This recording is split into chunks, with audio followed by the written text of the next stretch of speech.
Ernst. Thank you, Mr. Chair. And gentlemen, I'd like to welcome you here today. Mr. Eibach, it was wonderful visiting with you. Very much. And Mr. Northey, it has been wonderful to see you as well. I just want to make my commendations for Mr. Northey to the committee. It's a pleasure to know you as a colleague back in the state of Iowa, working with the Department of Agriculture in your capacity there, but also as a friend too. Thank you so much. You and your wife Cindy are wonderful farmers, conservationists, and stewards of our land. And we thank you for your years and years of service to the great state of Iowa. Since its inception, Mr. Northey, since its inception in 2013, you have been a stalwart leader and a champion of the Iowa nutrient reduction strategy. And we've seen the positive impact of this relatively young program already, and we know that continuing our efforts to promote voluntary incentive-based conservation are going to yield results in soil health and water quality. And if you could just give us an overview on how has your work in implementing this program prepared you for taking on the reins at the NRCS? Thank you, Senator.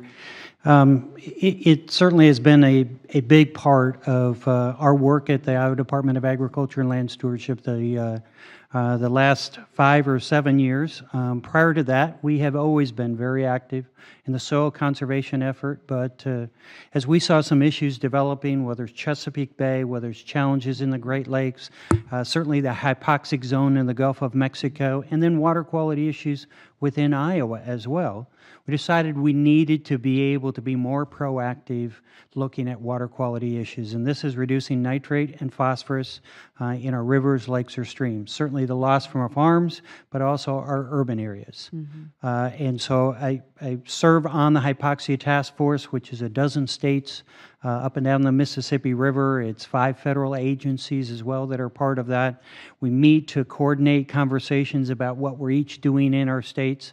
And one of the things we agreed to do was put together a nutrient reduction strategy within each state. Mm-hmm. And Iowa was one of the early ones to put that strategy together. Ours is built on a non-regulatory, proactive conservation water quality effort. Mm-hmm. So since that time, the state of Iowa has caught the vision as well, and now this year is up to $10.5 million direct investment in our water quality initiative in Iowa, mm-hmm. which has allowed us to partner with farmers to grow cover crops. We have at the time the nutrient reduction strategy was begun, we had less than 100,000 acres of cover crops in the state of Iowa. This last year, we were over 600,000 acres.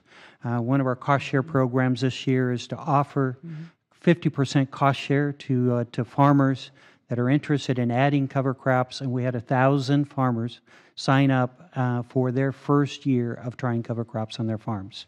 We've also added nutrient reduction wetlands. We have 80 of those now. We have bioreactors and saturated buffers. And so the momentum is really growing. We have a long ways to go? Absolutely. We have lots more that needs to get done. But what I'm excited about is the momentum. Both in the interest of farmers and in bringing lots of outside groups, leveraging those state dollars, partnering with our federal partners, and bringing in lots of other organizations. So to me, that's been one of my pride and joys to be a part of.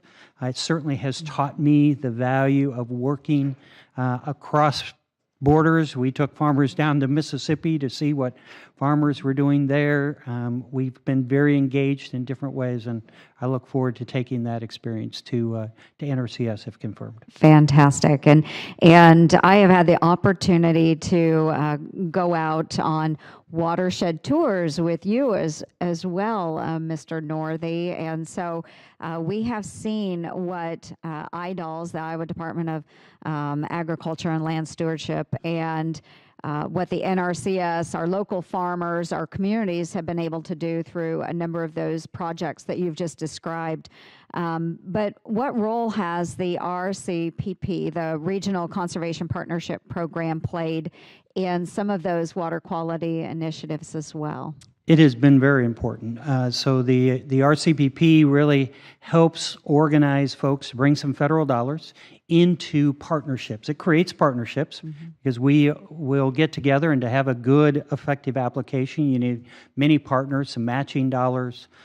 We have several RCPPs, including our largest RCPP is $9.5 million of federal dollars, along with over $30 million worth of match, and about 50 organizations that are a part of that. So local soil and water conservation districts, watershed projects, private organizations as well. So it's a great way to leverage tools.